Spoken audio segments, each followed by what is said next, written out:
গেল ১৫ বছর একের পর এক অনিয়মে ভঙ্গুর ব্যাংক ও আর্থিক খাত।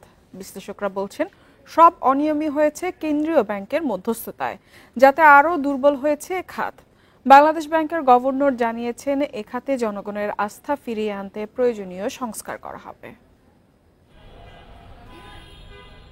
গেল ১৫ বছরে ব্যাংক খাতে অনিয়ম ও দুর্নীতি হয়েছে লাগামহীন। বিশ্লেষকদের মতে এ খাত দুর্বল হওয়ার পেছনে বড় ভূমিকা রেখেছে খোদ নিয়ন্ত্রণ সংস্থা বাংলাদেশ ব্যাংক। তারা বলছেন, সাবেক আমলা ফজলে কবির ও আব্দুর রউফ তালুকদার গভর্নরের দায়িত্ব পাওয়ার পর ব্যাংক খাতের অবস্থা আরও ভঙ্গুর হয়েছে।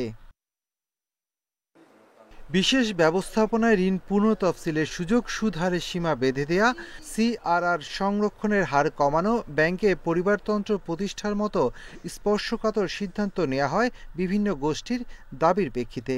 বিভিন্ন ব্যাংক থেকে নামে বেনামে ঋণ নিয়ে হয়েছে নানা কারসাজি ও পাচারের মতো ঘটনা।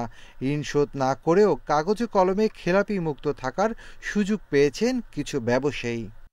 কেন্দ্রীয় ব্যাংক শুধু দায়ী না, কেন্দ্রীয় ব্যাংক উৎসাহিত করছে। কেন্দ্রীয় ব্যাংকের এগুলো এই সমস্ত ব্যাপারে আপনার কেন্দ্রীয় ব্যাংকের হস্তক্ষেপ প্রয়োজন ছিল।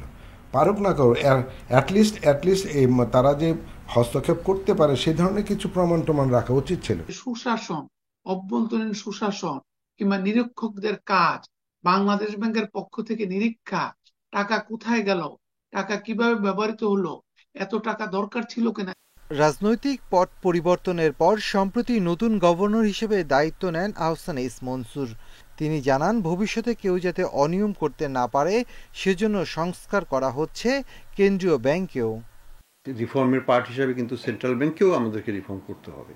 দায়বদ্ধতা, আমি অ্যাবসলিউটলি এগ্রি করি, দায়বদ্ধতা সেন্ট্রাল ব্যাংকের, কেন্দ্রীয় ব্যাংকের অবশ্যই আছে, এটা থাকতেই হবে, এবং সেখানে সেন্ট্রাল ব্যাংকের ফেলিওর অবশ্যই হয়েছে। বিশ্লেষকদের মতে ব্যাংক খাতে সংস্কার হতে হবে টেকসই ও জনবান্ধব। একই সাথে অনিয়ম ও দুর্নীতিবাজদের বিরুদ্ধে কঠোর শাস্তি নিশ্চিতের তাগিদ দেন তারা। Shafil Alam Sujan, independent news, Dhaka.